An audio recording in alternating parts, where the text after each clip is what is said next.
Are we okay with the bios this week?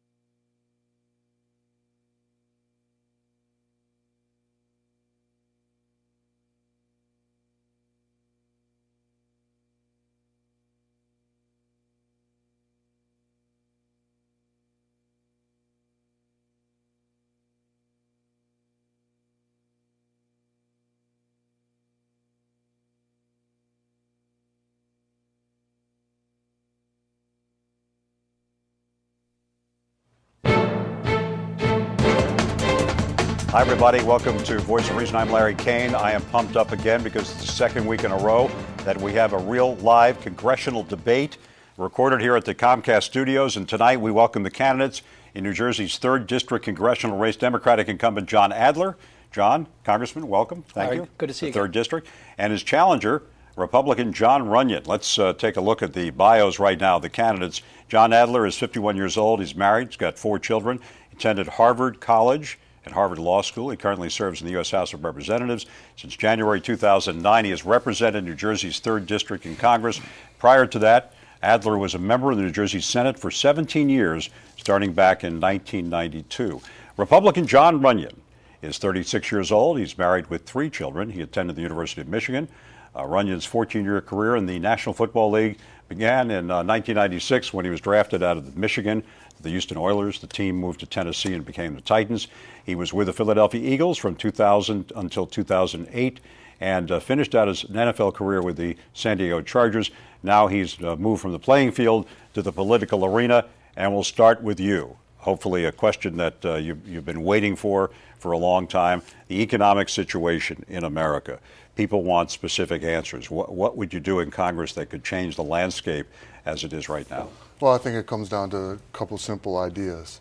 It's reducing the size of government, cutting this out of control spending, and reducing taxes and cutting taxes get people back to work. Because as everybody knows, the government creates nothing. They're taking from the private sector. The only thing they're creating is legislation that's inhibiting the private sector from growing and actually employing people. So you oppose the concept of rescinding the Bush tax cuts because you say lowering taxes? Yeah, but I mean, I think every tax cut that, I've put out an 8-point plan earlier that there's a lot of tax cuts that need to take place to allow this economy to grow, but you have to match them with spending cuts, and that's what the Bush administration failed to do.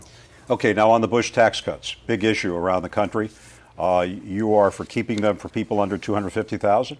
Well, I think we can float the number above that. We have to make sure we create private sector jobs. So I certainly agree with John's philosophy of trying to limit the size of government, to reduce the spending I think is out of control, and to focus on growing private sector jobs. I think we should look at every one of those tax cuts to make sure we protect the middle class, our seniors, our small business owners, and find ways to grow our economy through the private sector. That's the way that we've succeeded in this country for a couple hundred years. We've got to get back to those basics of growing the economy, having government return to its smaller position in society, and let the private sector do what it does well. But what about the spending for your district? What if some projects come up for your district? Are you going to reject them? Well, I certainly want to have money come to our district. I think it's frustrating to have New Jersey year after year get less money back from the federal government than it sends down there. Some states get a lot more money back than they send down. Alaska, for example, gets much more money back than it sends. So, of course, if we can get money for our joint base, McGuire-Dix-Lakehurst, it's something I've been fighting for. The way my predecessor, Jim Saxton, fought for it. If we get money back for Lockheed Martin, this great private sector employer, that's all to the good. But I think we've got to find ways to have spending reined in ways that are realistic, that are fair, that are for our long-term betterment as a society. John Runyon, another big issue that comes up all the time is Social Security and Medicare. And some of the people in Washington and some of the special interest advertising have accused the Tea Party, the Republican Party, of trying to limit those entitlements, and that becomes a big emotional issue. How do you feel about the future of Medicare? The way it looks right now, a guy your age might not have it or might not have Social Security when you reach that age. It's an issue that has to be addressed, and I know Congressman Adler has put things out there to say that I have been for the privatization of it, but I have not been. he's kind of pegging me to the few Republican Party people on that aspect. That is so far from the truth. So you're not against privatizing Social Security? No, I am against it. I mean, you are against privatizing. Yes, I am against it. It is a promise that we've made to our seniors that we can't back away from that promise. It's something that, it's a staple of how we're going to take care of our seniors and how we're going to move forward. And quite frankly, I think it falls into a line with a lot of things that something like that has to be there.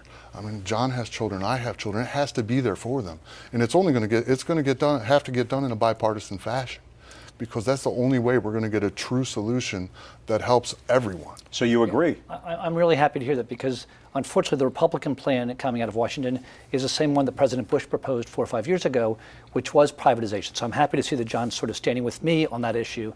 I know personally. Or you're standing with him? Well, I've been staying there for a number of years. My family lived for a while on Social Security. When my dad died when I was in high school, my mom and I got Social Security. It isn't just for seniors. It's a great program for seniors. It isn't just for the disabled. It's also for the widows and the dependent minors of decedent workers. So when my dad died when I was in high school, we got Social Security. It kept our family home. It kept my possibility of accessing the American dream. I know personally how vital Social Security is for families all over this district and all over this country. So we have to preserve it and preserve the benefits for those people who have retired or are close to retirement. Make sure that they don't lose anything that they've paid in for, that they've earned. Okay, so both candidates agree on that, but here's the specifics I'm looking for from both of you, and maybe you can tell me. If you and I spent like the U.S. government spent, we'd have our homes foreclosed, we've had our valuables taken away,